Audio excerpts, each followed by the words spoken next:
Amboulabe, selon Max Weber, l'autorité est la faculté de se faire obéir sans recourir à la force.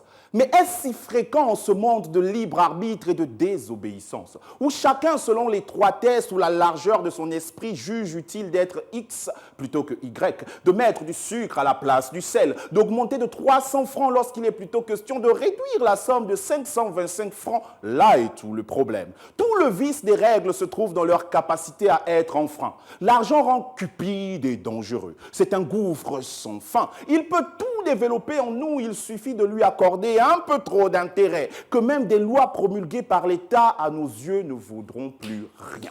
Des mercuriales de prix par ici, il y en a eu. Pour dire en vrai, elles ont tellement été mises en place qu'on ne les dénombre plus. Elles ont orné le décor, maquillé la façade de la grogne sociale sans jamais parvenir à nous sortir de cet affreux spectacle. La principale chose qui change et qui pourrait faire pencher la balance dans une direction différente, dans un autre sens, serait, il me semble, la nouvelle configuration politique. Les hommes et femmes qui nous administrent, mais la volonté de ces derniers se retrouve à faire la guerre avec un farouche adversaire, invisible parce qu'enfoui au fond de nos êtres, il se laisse entrevoir à travers nos gestes les moins délicats. De l'éthique et la déontologie, jamais l'on ne fait cas. C'est avec peu d'élégance et tant de sobriété qu'on l'appelle mauvaise mentalité. Ah oui, ce serait dénier la réalité que de ne pas avouer que c'est un mal qui gangrène notre société, au point que la plus grande transition qui devra s'opérer est avant tout le changement de nos mentalités. Il y a une manière d'être typiquement gabonaise,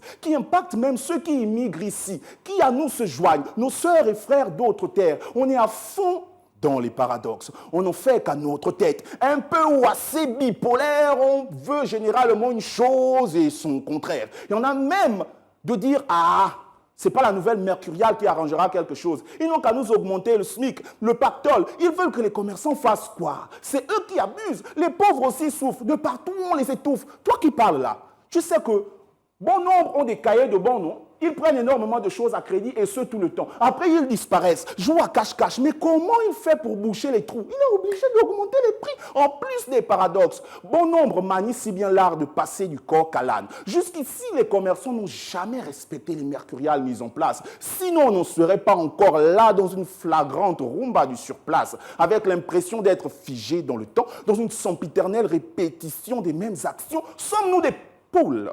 Je serais tenté de dire non.